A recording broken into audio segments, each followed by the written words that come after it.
एक और बहुत कॉमन चीज़ जो देखने में अक्सर आती है कि जब घर में बहुत सारे जो लोग पेट, बहुत सारे नहीं, इवन एक या दो भी पेट रखते हैं, डॉग्स रखते हैं, खासकर कैट वगैरह भी रखते हैं, तो अगर किसी के घर में अस्थमा का पेशेंट है या फिर एलर्जिक है या फिर किसी और तरीके से COPD है, तो उन लोगों को शायद उनसे प्रॉब्लम बढ़ जाती है, लेकिन लोग रखते हैं। तो अब ऐसे में एक तो यही मैं जानना चाहूँगी ये प्रॉब्लम कितनी बढ़ती है, साथ साथ अगर रखना कोई चाहे तो फिर क्या प्रिकॉशंस लेनी चाहिए? देखिए, ऐसा है कि सबसे पहले तो ये तय कर पाना बहुत ज़रूरी है कि क्या आपको उस पेट से एलर्जी है ना। ये this is the most important thing, क्योंकि हो सकता है मुझे अस्थमा हो सकता है मेरे घर में पेट हो, बट मुझे इस पेट से कोई एलर्जी नहीं है। अच्छा, है ना। नॉर्मली तो एक जनरल परसेप्शन तो यही है कि जो बाल झड़ते हैं तो उससे सबको प्रॉब्लम हो जाता है, ऐसा। वो एलर्जन होते हैं, बट क्या मुझे उससे, जैसे पोलन से हमें मालूम है कि एलर्जी होती है, पर क्या आपको होती है? नहीं। क्या मुझे होती है? नहीं। क्या उस बंदे को जिसको एस्थमा है उसको होती है? हो सकता है नहीं, है ना।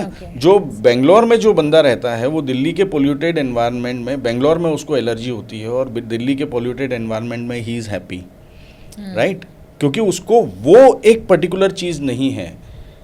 और ये बहुत ही इंडिविजुअलिस्टिक है। आमतौर पे यस, यू आर राइट कि जो डॉग्स हैं, जो कैट्स हैं, उनके फर से, उनके बाल झड़ने से, उनके डेंडर से बहुत एलर्जी होती है, कई सारे लोगों को होती है, पर क्या आपको होती है ये पता लगाना बहुत ज़रूरी है जी।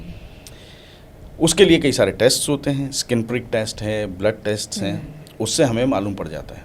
और दूसरा तरीका कि हम ये बोलते हैं कि आपका जो पेट है उसको आप दूर रखिए अपने से 1 हफ्ता, ठीक है ना। 1 हफ्ता साथ में रहिए, 1 हफ्ता दूर रखिए। तो दूर रखने में आप यहाँ से छुट्टी पे कहीं दूसरी जगह आप चले जाएं, ठीक है ना। अब आप पेट के संपर्क में नहीं हैं, तब आप अपने लक्षणों को देखिए कि अगर लक्षणों में सुधार आता है और फिर तुरंत पेट जब मिल जाता है और आप वापस आ जाते हैं, उससे मिलते हैं और फिर आपके लक्षण वापस आ जाते हैं, मतलब कि pet is responsible, and at that time चाहे आप कितनी दवाई ले लें, चाहे कुछ कर लें, आपके स्वास्थ्य के लिए, आपके फेफड़े के लिए ये बहुत ज़रूरी हो जाता है कि वो पेट आपके साथ न रहे, है ना। कई सारे मरीजों में मैं जानता हूँ ये बहुत कठिन निर्णय होता है, कई बार जो है वो पेशेंट्स उसको एक्सेप्ट नहीं कर पाते हैं, बट आई थिंक एक प्रैग्मेटिक व्यू हमें लेना चाहिए। हमें देखना चाहिए कि हमारी अगर स्वास्थ्य के लिए चीज़ ठीक नहीं है तो फिर हमें पेट को दूर रखना पड़ेगा। बट उसके पहले मैं पूरी तहकीकात करता हूँ कि क्या ये एलर्जी पेट के कारण है और क्या हमें ऐसा उसके ऊपर क्वेश्चन मार्क लगाना चाहिए। और अगर if the answer is yes, then I think there is no other alternative but to stay away from the pet. Okay. और दूसरी एक चीज़ आती है जो नॉर्मली घर में आजकल कारपेट्स, रग्स, मोटे मोटे पर्दे, कर्टेंस लोग इस्तेमाल करते हैं, तो वो भी कहते हैं कि अगर आपका अस्थमा का पेशेंट है या फिर आप दूसरे कोई एलर्जी आपको है किसी भी फॉर्म में, तो वो भी एग्रीवेट हो जाती है। देखिए, जितनी भी फर की चीज़ें हैं, जो मोटे पर्दे हैं और जो कारपेट्स वगैरह हैं, ये डस्ट को अट्रैक्ट करते हैं। इनके ऊपर डस्ट सेटल होती है, ये डस्ट को अट्रैक्ट करते हैं, और डस्ट में हम जानते हैं कि बहुत सारे पोलन ग्रेन्स और बहुत सारे एलर्जेंस होते हैं। बहुत सारी डस्ट से लोग बाग एलर्जिक रहते हैं। तो अगर आपको एस्थमा है तो ये एक नॉर्मल हाइजीन का प्रश्न है। मैं मरीजों को बोलता हूँ कि अपने कारपेट्स को हटा दें और पर्दे जो हैं वो कॉटन के रखें और वो नियमित रूप से आप उनको धोते रहें, भारी पर्दों को अलग रखें। इससे भी काफ़ी लोगों को फ़ायदा होता है। नियमित से मतलब मंथ में एक बार? शायद उससे भी ज़्यादा, है ना।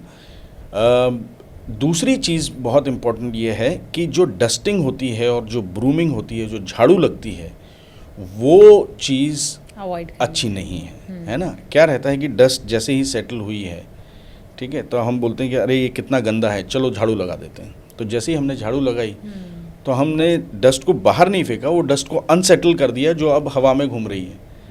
अब वो डस्ट हवा में घूम रही है, नाउ इट हैज़ बिकम रेस्पायरेबल। अब हम वो उसको श्वास में ले सकते हैं, ठीक है ना। तो वो रेस्पायरेबल हो गई, वो 4-6 घंटे में वो सेटल होगी, वो ज़मीन पे नीचे जाएगी, हम बोलेंगे अरे फिर गंदगी आ गई, फिर से होगा। इसके लिए 2 तरीके हैं, एक तो सीधे पोंछा लगाएं, वेट मॉपिंग, और दूसरा वैक्यूम क्लीनिंग। यही तरीके हैं आपके घर के अंदर की डस्ट को बाहर फेंकने के लिए, है ना। अगर आप डस्टिंग कर रहे हैं और झाड़ू लगा रहे हैं तो वो डस्ट बाहर नहीं जाएगी उससे। तो बेहतर ये होगा कि झाड़ू को ज़रा अलग रखें अगर आपके घर में एस्थमेटिक्स हैं तो, और कारपेट्स को रोल अप करके उनको अलग रख दें, और वैक्यूम क्लीनिंग, पोंछा उसका इस्तेमाल करें। पर्दे जो हैं आपके वो हल्के होने चाहिए और कॉटन के हों तो ज़्यादा अच्छा है, जिससे कि हम हफ्ते में 15 दिन में जो है उनको वॉश करते रहें। जी। और अगर अस्थमा का अटैक हो जाए और उस मोमेंट पे दो सिचुएशन बनती हैं, एक तो आपके पास कोई है सपोर्ट देने के लिए, तो उनको क्या करना चाहिए, और आपके पास कोई भी नहीं है, आपको खुद को क्या करना चाहिए? जितने भी मेरे अस्थमा के पेशेंट हैं या जितने भी लोग जिनको अस्थमा है और वो आपका ये पॉडकास्ट देख रहे हैं, उनको ये हिदायत अवश्य देना चाहिए कि जो आपके इन्हेलर्स होते हैं और जो नेबुलाइजर्स होते हैं, जो स्पेशली रिलीवर कैटेगरी में आते हैं, जो त्वरित आपको समाधान देते हैं, जो फ़ायदा देते हैं, वो रिलीवर कैटेगरी वाले इन्हेलर्स या नेबुलाइजर्स हमेशा आपके पास में होने चाहिए, राइट। एक इन्हेलर आपके बेडरूम में होना चाहिए, एक इन्हेलर आपके पर्स में होना चाहिए, एक इन्हेलर आपकी गाड़ी के ग्लव बॉक्स में होना चाहिए, एक अगर आप चाहें तो अपने ऑफिस में रख सकते हैं उसको। आपकी रीच में हमेशा इन्हेलर होने चाहिए, क्योंकि किस समय कब कहाँ आपको उसकी आवश्यकता पड़ जाए वो कहना मुश्किल है।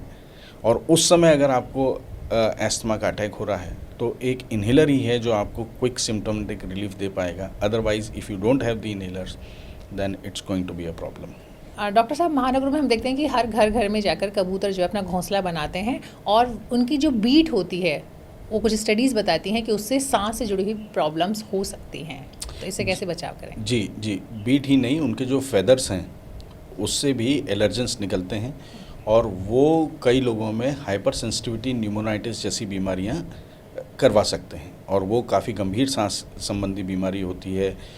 उसमें सांस बहुत फूलती है, ऑक्सीजन लेवल भी कई लोगों का कम हो जाता है, और उसमें उसको ठीक करने के लिए स्टेरॉइड जैसी दवाइयाँ भी हमें देनी होती हैं। उनके भी काफ़ी सारे साइड इफ़ेक्ट्स हैं। तो इन शॉर्ट ये काफ़ी प्रॉब्लमेटिक चीज़ है। हमें ध्यान रखना चाहिए कि अपने आसपास में कबूतरों को ना आने दें, घोंसले ना बनने दें। ख़ासतौर पे आजकल ये मल्टी स्टोरीड में जो बालकनीज़ हैं उनमें जो कबूतर आते हैं, कई सारे शहरों में ये मुहिम भी चल रही है कि जो चौराहों पे हम दाने डालते हैं उनके ऊपर भी प्रतिबंध लगाया जाए, जिससे कि कबूतर हमारे ये हाइपर सेंसिटिविटी न्यूमोनाइटिस जैसी बीमारियां ना करें। कोई एक फॉर्मूला आप मुझे बताइए जो हम अपने घर में डेली में कर सकते हैं, अपनी लाइफ में बदलाव कर सकते हैं या ऐड ऑन कर सकते हैं, जिससे कि सांस जो है वो हमारी बढ़िया रहें, दुरुस्त रहें। देखिए, सारी चीज़ें तो हम डिस्कस कर ही चुके हैं कि हमें एक जेंटल एक्सरसाइज करनी चाहिए, थोड़ी सी रनिंग, थोड़ी सी एरोबिक, थोड़ा सा योगा आपके डेली रूटीन में होना ही चाहिए। बट अगर आप सिर्फ एक ही चीज़ पे अगर हाथ रखने के लिए बोल रही हैं तो फिर मैं बोलूँगा कि आपको शंख बजाना चाहिए।